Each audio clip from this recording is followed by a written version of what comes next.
Assalamualaikum warahmatullahi wabarakatuh. Innal hamdalillah nahmaduhu wa nasta'inuhu min syururi anfusina wa min sayyiati a'malina.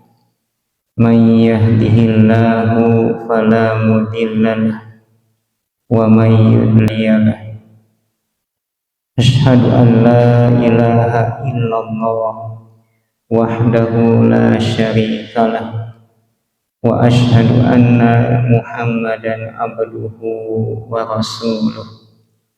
Ya ayyuhalladzina amanu taqullaha haqqa tuqatih wa la tamutunna illa wa antum muslimun. Ya ayyuhan nasu taqu rabbakumul ladzi khalaqakum min nafsin wahidah wa khalaqa minha zawjaha wa batha minhuma rijalan katsiran wa nisaa'a wattaqullaha alladzi tasaaluna bihi wal arham innallaha kana 'alaikum raqiba. Ya ayyuhalladzina amanu taqullaha wa qulu qawlan sadida yuslih lakum a'malakum wa yaghfir lakum dhunubakum wa may yuti'illaha wa rasulahu faqad faza fawzan azima. Puji serta syukur kita panjatkan kehadirat Allah Subhanahu wa taala. Alhamdulillah, pada kesempatan pagi hari ini kita bisa berkumpul kembali dalam rangka thalabul ilmi, dalam rangka mempelajari sunnah Nabi yang mulia. Mudah-mudahan dengan duduknya jemaah sekalian di majelis ilmu ini menjadi amal ibadah yang diterima oleh Allah Subhanahu wa ta'ala. Baik ibu bapak sekalian, kita akan langsung saja melanjutkan kajian kita, yaitu seputar Sahih Bukhari. Nah, kita masih dalam pembahasan Kitabu Qiyamil Lail, kitab terkait dengan sholat malam atau tahajud. Nah, sekarang kita akan masuk ke dalam babu man nama indas sahar, bab orang yang tidur ketika waktu sahur, yaitu di bab yang ke-6 ya, di buku atau kitab yang ibu bapak pegang, halaman 180. Halaman 180. Hadisnya yang pertama dari Abdullah bin Amr bin As, ya, atas pendapat, ya, orang awsalah hadisnya. An Abdillah ibni Amr ibnil As anna Rasulullah sallallahu alaihi wasallam qala lahu ahabbus salat ilallahi salatu Dawuda wa ahabbus siyam ilallahi siyamu Dawuda wa kana yanamu nisfal laili wa yaqumu thuluthahu wa yanamu sudusahu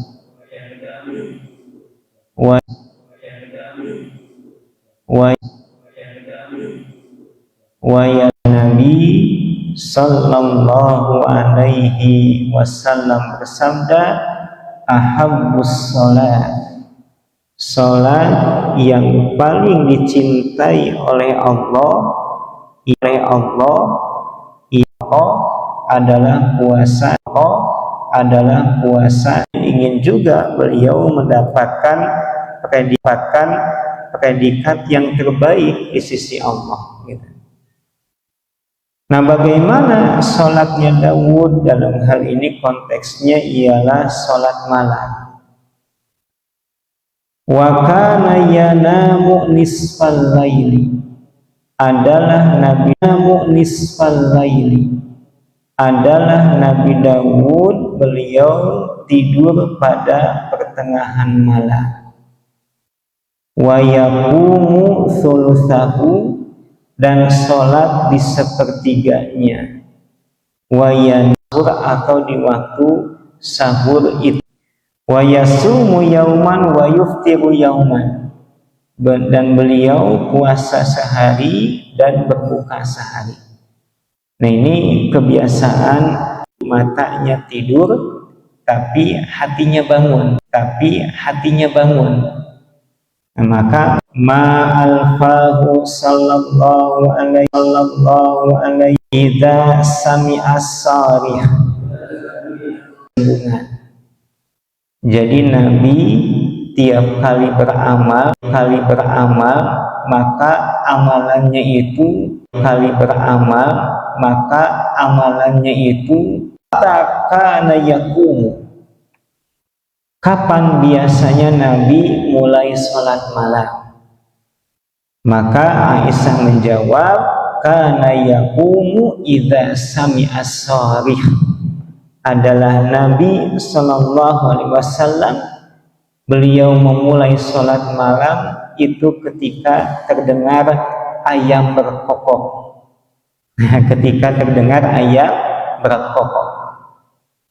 Kongkorongok hayam biasanya kamu sabaraha bapak gaduh hayam. Tak iya pentingnya ngukut hayam di bumi tanya ya, sebagai alarm. Nah, kata para ulama, kalau misalkan kebiasaan Nabi sholat malam itu dimulai di pertengahan, maka suara ayam berkokok umumnya dimulai pada saat itu. Tabuh dua, tabuh satu, oke, terus kongkorongok hayam. Nah, tinggawitan dirinya Rasul ngawitan sholat malam, ya, ketika terdengar suara ayam berkokok. Kemudian dalam riwayat yang lain masih dari Aisyah radhiyallahu anha, ma alfahu sallallahu alaihi wasallam as-sahar, tidaklah aku dapati Nabi sallallahu alaihi wasallam di waktu sahur illa naiman, melainkan beliau dalam keadaan tidur. Ya. Jadi Rasul itu dimulai sholat pertengahan malam sampai menjelang waktu sahur. Di waktu sahur beliau tidur sampai terdengar azan subuh berkumandang. Nah, ini tentunya bagian dari hal yang sangat penting bagi mereka yang sholat malam. Hendaknya ada waktu untuk istirahat setelah beribadah kepada Allah Subhanahu wa Ta'ala, karena hal itu bisa menyegarkan badan, menyehatkan badan, atau menambah semangat ketika akan melakukan amalan yang lain. Jamaah sekalian yang Allah muliakan, maka hadis ini menjadi pelajaran disyariatkannya untuk memberikan motivasi, semangat terkait dengan sholat malam dan membangunkan orang yang tidur. Ya, kumaha we carana gitu nya, urang tiasa gugah wengi teh. Nah, digugahkeun ku sanes. Nah, masang alarm akan api ngukut hayam tujuannya supaya setiasa bangun malam. intinya harus ada usaha. Apalagi bagi mereka yang mudah tidur. Kan ada sebagian orang tuh susah tidur ya Pak ya, diperem-peremkeun teh hese gitu. Tapi aya kalana jami nembe oge nempel kanu bantal langsung ngorok. Ieu mah pelor teh ya. Nempel molor gitu. Sekali nempel langsung heup tibra. Nah, biasanya jami teh lamun teu biasa salat wengi kabablasan teh ya. Kalau tidak dilatih dari awal maka sulit. Maka berusahalah untuk bisa bangun malam ya.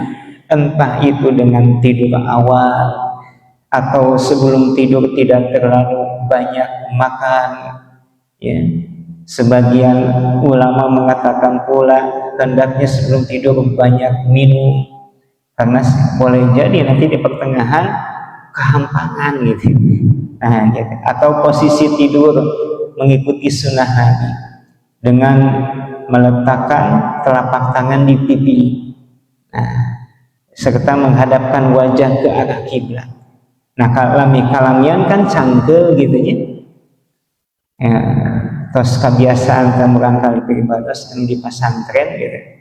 Lamun pulang teh itu jadi si nempelkeun panangan di pipi. Saurna cenah meh tiasa gampang bangun. Model kamari dijemput di pesantren teh gitu ya. Enjing-enjing nanti ngantuk sambil ngantosan papa, sambil nunggu papa, Naila tidur dulu. Tapi kok kenapa Nai bisa bangun? Ya tidurnya sambil gitu. Nah, nempelkan panangan di pipi. Lami kalabian kan cangkel gitu ya. Nalika gerak langsung bangun.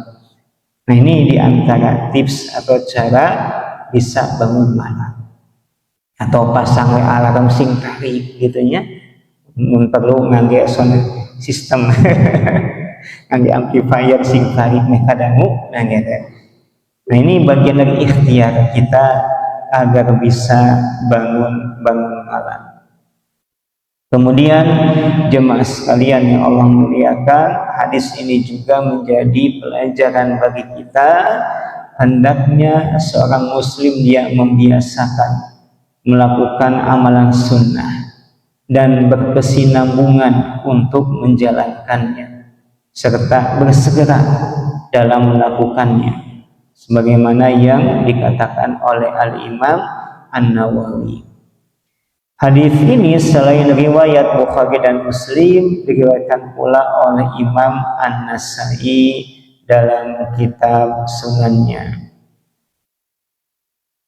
Nah, berikutnya ialah terkait memanjangkan bacaan pada sholat malam.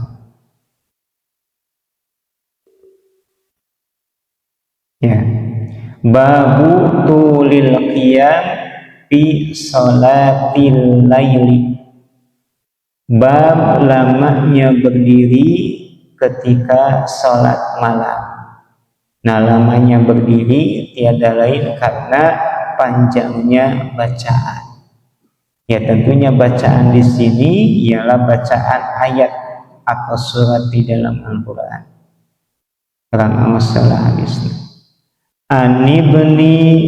An Abdillah ibni Mas'ud qala sallaitu ma'an nabiyyi sallallahu alaihi wasallam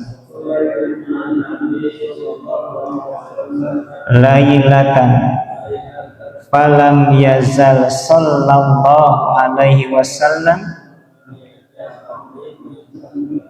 qaiman hatta hamamtu bi amri su'in qila ma hamamta qala hamamtu an aquda wa adzaron nabiyya sallallahu alaihi wasallam. Ya, Pak Iman boleh diterjemahkan. Diriwayatkan dari Ibnu Mas'ud radhiyallahu anhu, dia berkata, aku saat malam bersama dengan Rasulullah SAW. Dia berdiri lama sehingga aku merasakan sesuatu yang tidak nyaman. Tanyakan kepada Ibnu Mas'ud, apa yang kau rasakan? Dia menjawab, merasa pegang karena ingin dulu. Iya. Hadis dari Ibnu Mas'ud radhiyallahu anhu. Sallaitu ma'an nabi, aku salat bersama Nabi. Ini kebiasaan para sahabat ikut salat malam bersama Nabi. Biasanya Nabi itu salat sendirian, kemudian didapati oleh sahabat, lalu sahabat salat di belakangnya atau di sampingnya. Maka Nabi pada saat itu lama berdiri, falam yazal qa'iman. Pada saat itu Ibnu Mas'ud nggak tahu kapan Rasul akan ruku gitu. Saking banyaknya surat atau ayat yang dibaca. Hatta hamamtu bi amri su, sampai-sampai aku berniat buruk. Nah, niat buruk dalam artian di sini bukan berarti dosa, tapi menyelisihi adab yang ada. Bila ma hamamta, kemudian ditanya, apa yang kamu maksud niat buruk itu? Kata Ibnu Mas'ud, hamamtu an akudah, aya niatan dina manah teh rek calikeun tedah ngantosan Nabi ruku, ya. Maka ketika Nabi lama berdirinya, ya tentunya levelnya beda ya dengan Ibnu Mas'ud. Ibnu Mas'ud merasakan capek luar biasa, pegel gitu nya, kekiat ngadep lagi, sampai-sampai berniat untuk duduk.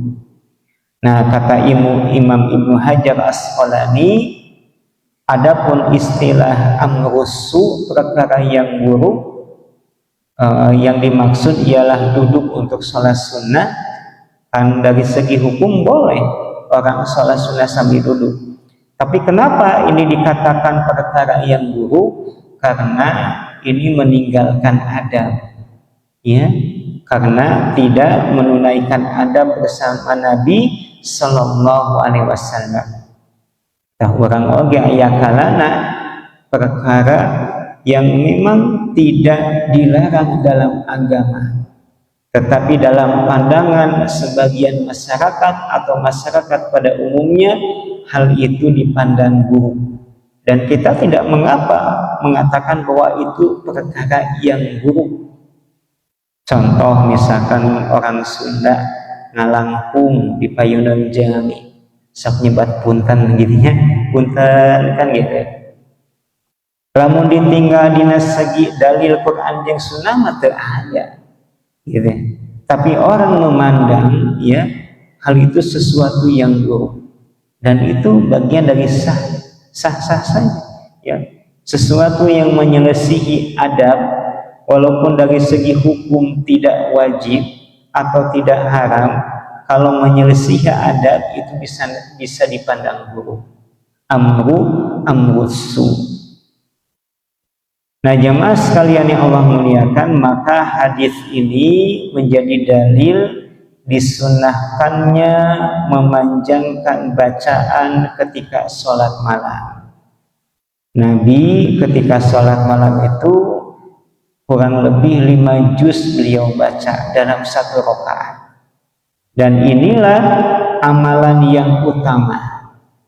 Bahkan sebagian ulama berkata bahwa lamanya berdiri ketika sholat malam itu lebih utama ketimbang lamanya ruku dan sujud. Dan ini pendapat jumhur ulama. Ketika Rasulullah Shallallahu Alaihi Wasallam ditanya terkait dengan sholat yang paling utama, beliau menjawab tulul kunut, lamanya berdiri. Dikeluarkan oleh Imam Muslim dalam kitab sahihnya. Dalam riwayat Abu Dawud menggunakan redaksi yang lain, tulul qiyam, Ya, hampir sama maknanya, ya. Hampir sama maknanya. Maka ada sebagian ulama yang boleh-boleh saja. Kalau Bapak ingin sholat malam kemudian lama berdiri, di sisi lain hafalannya sedikit, boleh dengan melihat mushaf. Boleh dengan melihat mushaf. Kapungkurkan waktu pandemi kurang teh gitunya. Tongwaka sholat sunnah, sholat wajib oke kan di bumi, lantaran dilarang sholat berjamaah di masjid. Nalika Ramadan rek tarawehan seueur imam dadakan. Dalam artian banyak kepala rumah tangga yang menjadi imam taraweh. Kawitna can pernah jantan imam taraweh data aya nu ngangkat. Maka tiba-tiba jadi imam taraweh kanggo bojo jeung urang kalihna. Di sisi lain rakaat taraweh kan seueur, Pak. Aya nu 11, aya nu 20 gitu. Di sisi lain pula hafalan Quran terbatas. Kumaha henteu terbatas lantaran tiap kali salat muni aos teh kulhu deui, anas deui. Kan ngemut ke rakaat katilu naon gitu. Maknya rek diulang-ulang kan gitu isin. Maka boleh-boleh saja Bapak melihat Quran ketika sholat malam. Nah, ketika sholat malam, nah saya nama lamun ngangge dudukan kos di masjid kan, aya Quran agung di payun. Usan kumaha cara lamun ngangge handphone yang mangga wae mung dikhawatirkan bisa mengurangi nilai kehusuan. Lantaran lamun banyak gerak otomatis perhatian banyak terpalingkan. Nah gitu. Sanaos kengeng tapi dikhawatirkan bisa mengurangi pahala kehusuan. Kan ari Quran matuh mah gitu nya ngangge stand dudukan yang tetap tinggal diukur saja, misalkan 2 halaman, 1 halaman 1 rakaat. Kemudian rakaat yang kedua halaman berikutnya. Perlu dibolak-balik gitu ya.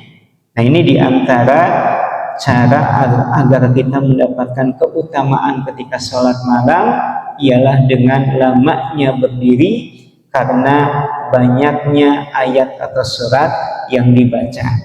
Dan inilah kebiasaan Nabi Sallallahu Alaihi Wasallam. Lalu bagaimana dengan sholat taraweh gitu? Sholat taraweh. Bukankah ada anjuran untuk imam meringankan bacaannya? Nah, maka kita dihadapkan lamun tarawehan ya kanggo imamnya.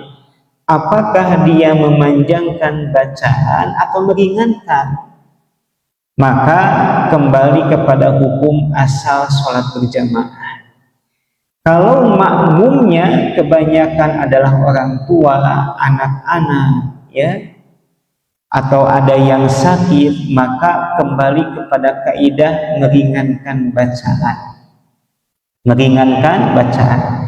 Tapi benten hana lamun misalkan makmumna kebanyakan para pemuda, atau misalkan makmumnya kebanyakan orang alim, santri, atau konteksnya sholat taraweh di pesantren gitu. Maka hendaknya perpanjang bacaannya. Bahkan bagus tuh sebagian masjid seperti hanya Darut Tauhid, Agim, ya, itu tiap malamnya 1 juz, Pak. Beres taraweh teh tamat 1 juz. Karena mungkin jamaahnya dari sejak awal itu dibina seperti itu, ya, dilatih seperti itu. Di pesantren gitu. Sami atau lantaran santri pada umumnya mangga targetkan beberapa juz dibaca, ya, itu baik karena kalau kita lihat dalam hadis ini keutamaan sholat malam itu ada pada lamanya berdiri, pada banyaknya surat yang dibaca. Berikutnya ibu bapak yang Allah muliakan terkait dengan babu kaifas salatun nabiyyi sallallahu alaihi wasallam wa kam kana nabiyyu sallallahu alaihi wasallam yusalli minal laili. Bab bagaimana sholat Nabi, maksudnya sholat malam, dan berapa rakaat yang dikerjakan. Berapa rakaat yang dikerjakan. Nah, ini menjadi jawaban bagi sebagian orang. Ada yang mengatakan bahwa tidak ada rakaat pasti terkait dengan sholat malamnya Nabi, baik di bulan Ramadan atau di luar bulan Ramadan. Maka ini jawabannya. Karena memang kalau kita melihat hadis Nabi, jemaah sekalian, aya kalana sholat malam Nabi teh diterangkan secara umum. Contoh Nabi bersabda, sholatul laili masna masna. Sholat malam itu dua. Di sana tidak dijelaskan batas akhirnya dugi ka sabaraha rakaat gitu. Tapi aya oge orang bakal mendakan dina hadis ya ternyata ada terkait dengan kebiasaan Nabi. Walaupun bukan Nabi sendiri yang mengatakannya, tapi hal itu dilihat oleh para sahabat, dilihat oleh istri Nabi. Berapa rakaat bilangan sholat malam yang dikerjakan oleh Nabi, baik di bulan Ramadan ataupun di luar bulan Ramadan. Rang awas hadisna ti Ibnu Abbas ya, dari Ibnu Abbas. Ani bani Abbasin, mangga. Radhiyallahu anhuma. Kanat salatun Nabi sallallahu alaihi wasallam salasa asyrata rakaatan, yakni bil laili. Ya, Pak Anan boleh diterjemahkan. Bismillahirrahmanirrahim. Diriwayatkan dari Ibnu Abbas, dia berkata, sholat malam Rasulullah sebanyak 13 rakaat. Iya. Dari Ibnu Abbas radhiyallahu anhum adalah salat Nabi sallallahu alaihi wasallam salasa asyarata, yaitu 13 rakaat. Jantan Nabi upami salat wengi sabaraha rakaat Pak? 13 rakaat. Ya. Nah, dalam riwayat ini, dalam riwayat yang lain dikatakan la tazidu an salasati asyarata, tidak menambah dari 13 rakaat. Dan 13 rakaat ini sudah masuk witir di dalamnya. Sudah masuk witir di dalamnya sebagaimana riwayat Asy-Sya'bi, di mana beliau berkata kepada Ibnu Abbas dan Abdullah bin Umar, maka keduanya menjawab salat malamnya Nabi ialah 13 rakaat. Hitungannya 8 rakaat salat genap, kemudian 3 rakaat salat witir. 8 tambah 3 seberapa? 11. Nah, berarti pertanyaanna anu 2 rakaat lamun eta ngana 13 naon?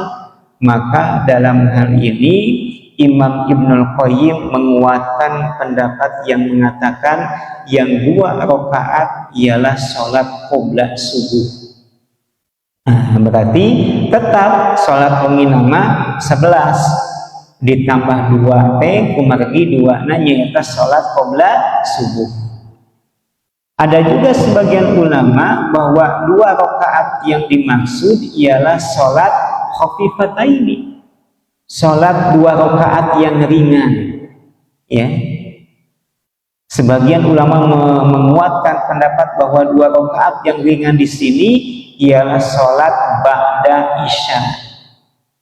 Ba'da isya seberapa rakaat Pak? 2 rakaat.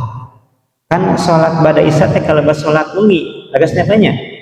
Kemudian ditambah 11, jadi tetap jumlahnya 13. Tetap jumlahnya 13.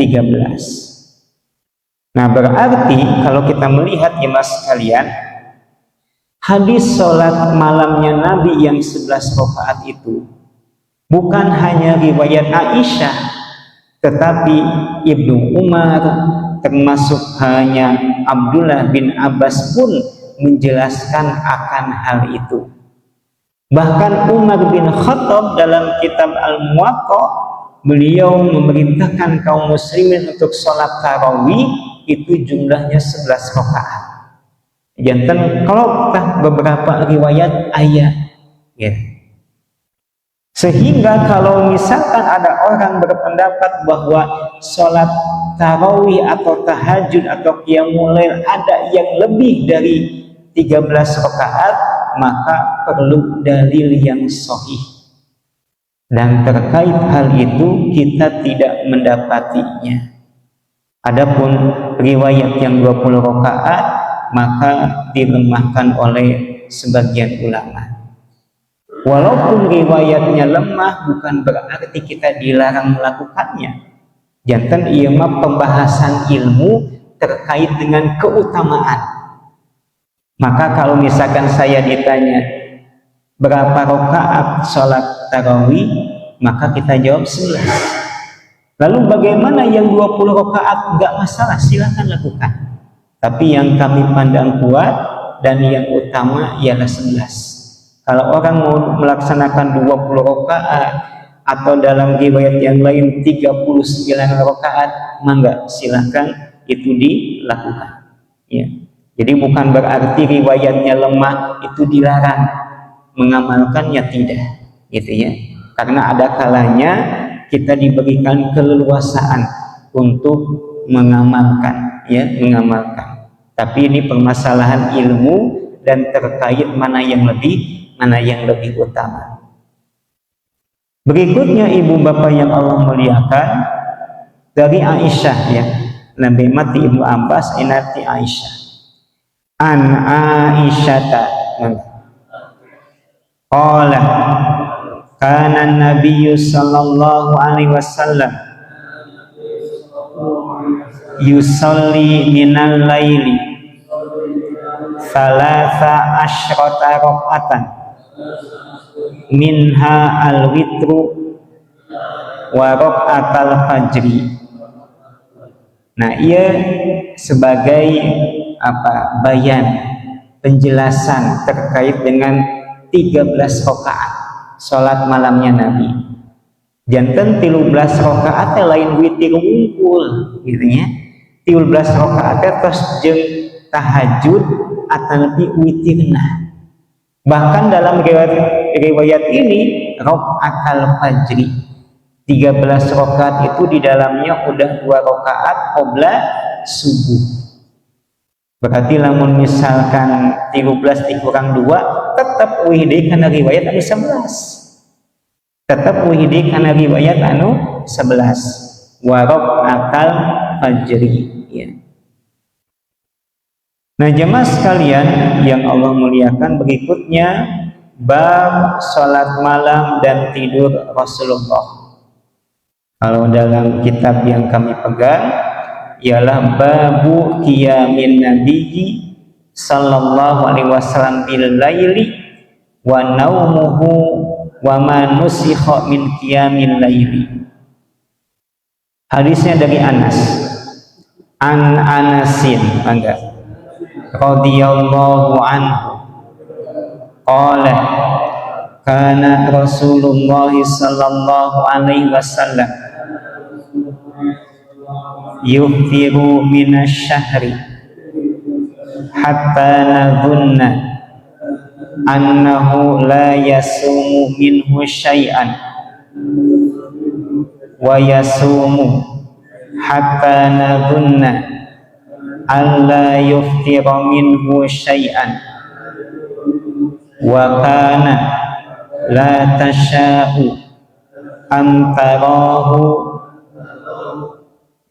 minal laili musalliyan illa ra'aitahu wala naiman illa ra'aitahu. Ya. Hadis ini diriwayatkan dari Anas bin Malik. Anas bin Malik. Nah, Anas bin Malik beliau bercerita terkait dengan bagaimana salat Nabi sallallahu alaihi wasallam. Kana Nabi sallallahu alaihi wasallam yuftiru minasyahri. Adalah Nabi beliau itu didapati oleh sahabat dalam sebulan itu beliau yang nampak tidak berpuasa, seakan-akan memang beliau tidak berpuasa. Tapi ada kalanya sahabat mendapati Nabi dalam satu bulan itu berpuasa, seakan-akan beliau tidak pernah berbuka. Nah, ini gambaran bagaimana amalan puasa yang dilakukan oleh Nabi yang hukumnya sunnah itu tidak rutin dikerjakan oleh Nabi. Dalam artian puasa yang dikerjakan oleh Rasul sifatnya fleksibel. Rasul itu ada kalanya beliau berpuasa karena ada sebab. Contoh dan riwayat Aisyah, Rasul pernah bertanya ini di siang hari ini, wahai Aisyah, adakah makanan untuk hari ini? Kata Aisyah, tidak ya Rasul. Kemudian Rasul menjawab, ya udah kalau begitu saya berpuasa. Jadi tiba-tiba Nabi berpuasa. Awalnya Nabi pengen makan gitu. Bahkan ayat kalana orang kantos mendakan riwayat di tengah Rasul puasa ada yang mengirimkan makanan, maka Rasul pun membatalkan puasanya. Jadi ini menunjukkan bahwasanya Rasul fleksibel dalam menjalankan ibadah puasa. Walaupun ada kalanya dalam satu bulan Rasul banyak sekali melakukan ibadah puasa sunnah. Di antaranya ialah di bulan Sya'ban. Akan tetapi tidak ada satu riwayat yang dimana Rasul puasa sunnah sebulan penuh kecuali puasa wajib di bulan Ramadan. Dan ini pernah kita bahas. Lantaran ayat sapali jami saking semangatnya puasa full di bulan Rajab. Kemudian ketika mendapati bulan Sya'ban dia full ibadah puasa di bulan Sya'ban, terlebih hanya di bulan Ramadan. Jantan full saum 3 bulan berturut-turut. Padahal kata Aisyah, tidaklah Rasul melakukan ibadah puasa penuh melainkan di bulan Ramadan. Lantaran beribadah segala lupa rencang gitunya. Rajin pisan saumna nalika ngawitan bulan Rajab. Jantan di bulan Rajab teh full puasa, di bulan Sya'ban full puasa, plus di bulan Ramadan. Jadi selama 3 bulan penuh dia melakukan ibadah puasa. Nah, kita salut dengan semangatnya. Tapi ayat kalana kan semangat kudu didasari dengan ilmu, ya. Kemudian jemaah sekalian yang Allah muliakan, kana idza shoma siyamu tatawwu taba'a siyam. Ayat kalana Rasul teh kapendak jarang saum, tapi ayat kalana ku sahabat Rasul teh kapendak rajin pisan saumna. Dalam artian ketika Rasul selesai melaksanakan satu ibadah puasa, maka dilakukan dengan ibadah puasa yang lainnya, ya. Demikian hanya salat yang dikerjakan oleh Nabi sallallahu alaihi wasallam. Wa kana la tasha'u an tarahu minal laili musalliyan illa kana ra'aituhu wala na'iman illa ra'aituhu. Intinya jemaah sekalian, hadis ini memberitahukan kepada kita terkait dengan ibadah sholat malam yang leluasa dikerjakan oleh Nabi. Tadi ku peribadas didugikan bahwa kebiasaan Nabi teh sholat wengi mulai di pertengahan malam. Tapi ayat kalana Pak, Rasul sholat malam itu di permulaan, ada kalanya Rasul sholat di pertengahan, ada kalanya Rasul sholat di akhir malam.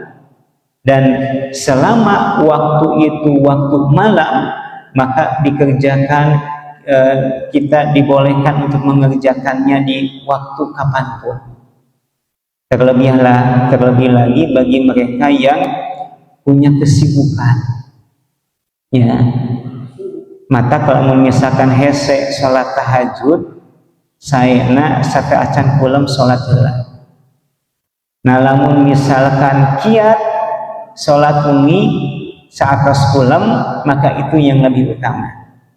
Karena sholat malam yang utama itu dikerjakan pada sepertiga akhir malam. Nah, nanti kita akan mendapati hadisnya terkait dengan sepertiga akhir malam, ya. Tapi kalau misalkan tidak bisa, jangan sampai ditinggalkan. Lumayan Pak, satu acan pulang witir 3 rakaat, kan cuma beberapa menit, ya. Maka lakukan itu secara berkesinambungan. Insya Allah kita akan merasakan keberkahannya.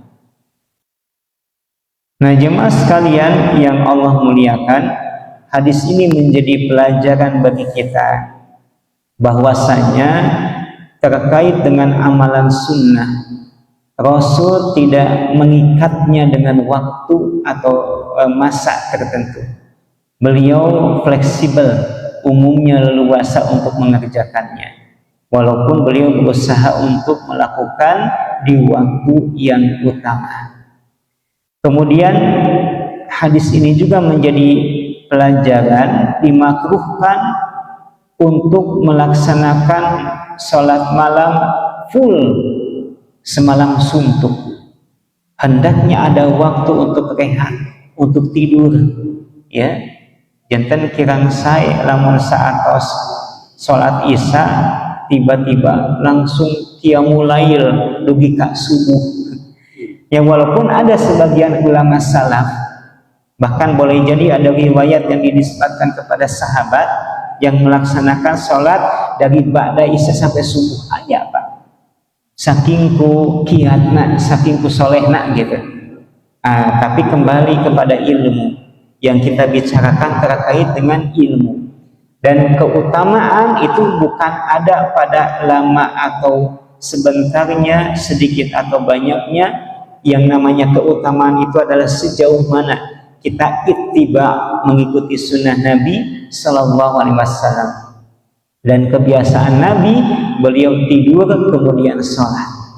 Bahkan di menjelang sahur beliau tidur kembali.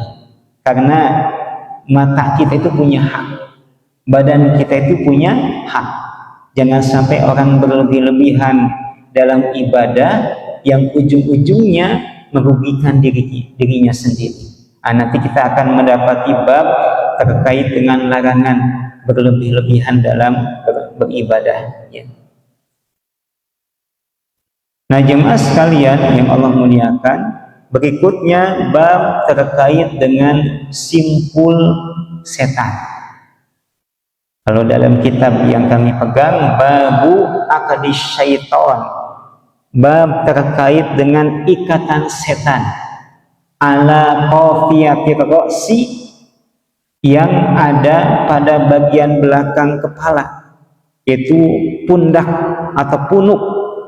Idza lam yusalli bil laili, apabila dia tidak sholat malam.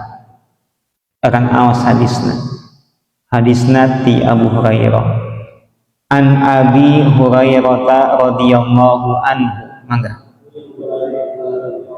Anna Rasulullah sallallahu alaihi wasallam qala yaqidu syaitanu ala qafiyati ra'si ahadikum idza huwa nama thalatha uqadin yadribu ala kulli uqdatin alaika lailun tawilun farqud fa in istayqadha fa dzakarallaha in hallat uqdatun fa in tawaddoa in hallat uqdatun fa in shalla in hallat uqaduhu fa asbaha nasyitan thayyiban nafsi wa illa asbaha khabithan nafsi kaslana. Ya, makna hadis ini Nabi bersabda, yaqidus syaitan, setan mengikat. Nah, setan di sini tentunya setan dari kalangan jin. Ya.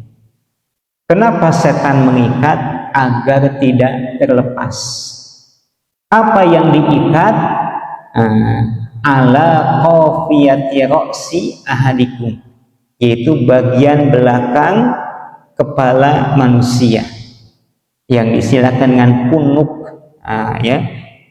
bagian leher belakang. Nah, kata para ulama, kenapa yang diikat ialah qafiyati ra's? Karena ini adalah pusat al-himmah, kecerdasan serta semangat yang ada pada diri manusia. Kalau ikatan ini tidak terlepas, maka manusia akan menjalani kehidupan dengan tidak semangat, ya, teu aya motivasi dina kahirupanana. Kalau ikatan di punuk ini tidak terlepas, dan ketika di malam hari, ya, setan mengikat punuk kita dengan 3 ikatan, wallahu a'lam dhahirna model kumaha, ya. Maka kata Nabi alaika lailun tawilun, ya, bagi kalian itu ada malam yang panjang. Dalam artian di malam hari kalian bisa tidur di awal, tidur di pertengahan, tapi jangan lupa bahwa kalian punya kewajiban untuk bangun di waktu fajar atau melaksanakan qiyamul lail sebelum fajar. Alaika lailun tawilun. Jadi malam itu panjang bagi kita untuk beristirahat, untuk beribadah kepada Allah. Faqud, maka tidurlah. Fa inistaiqadha, jika kamu bangun, ya. Nah, ketika bangun tidur, fa dzakarallaha, lalu berzikir kepada Allah. Nah, bisa zikir yang dibaca setelah bangun tidur, bisa alhamdulillahilladzi ahyana ba'dama amatana wa ilaihi nusur. Atau nanti kita akan mendapati hadisnya, di mana di antara zikir yang disunahkan ketika bangun tidur ialah la ilaha illallah wahdahu la syarikalah lahul mulku wa lahul hamdu wa huwa ala kulli syai'in qadir walhamdulillah wa subhanallah wa la ilaha illallah wallahu akbar wa la haula wa la quwwata illa billah. Kita diawas, Pak, ketika kita bangun dari tidur.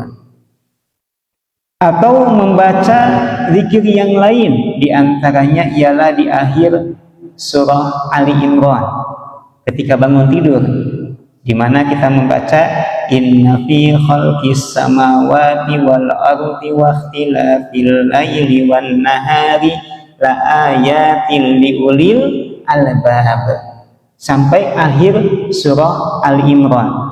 Ya ayyuhalladzina amanu sabiru wasabiru warabitu wattaqullah, dugi ke akhir.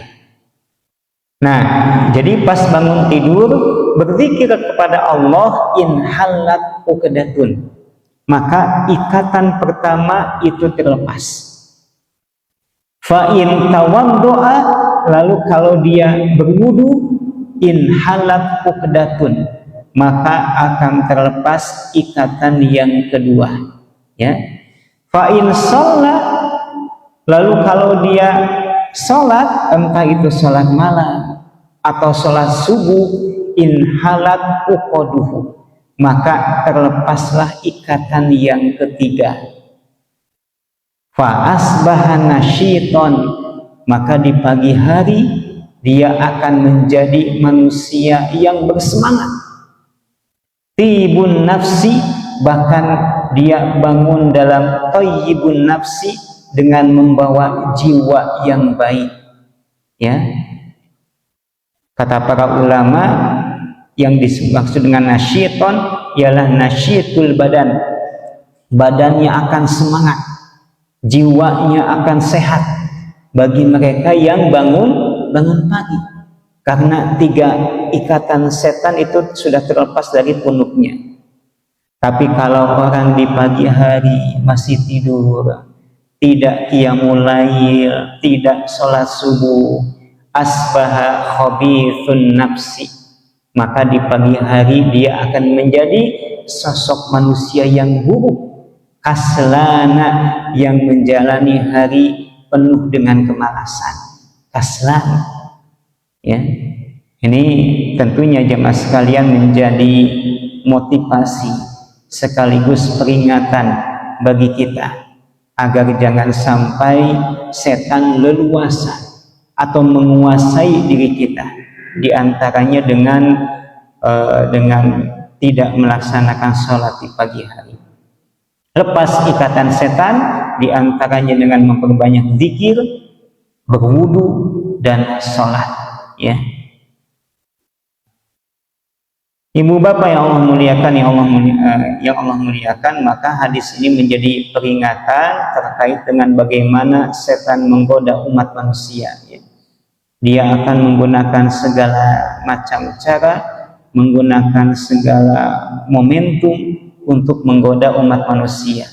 Entah itu ketika mereka terjaga, entah itu ketika mereka tertidur, entah itu ketika mereka sholat ataupun di luar sholat, maka setan berusaha terus untuk menjauhkan kita dari Allah Subhanahu wa Ta'ala. Kekarawas ya, waktas tabu genap langkung, itu mungkin ya yang bisa kami sampaikan.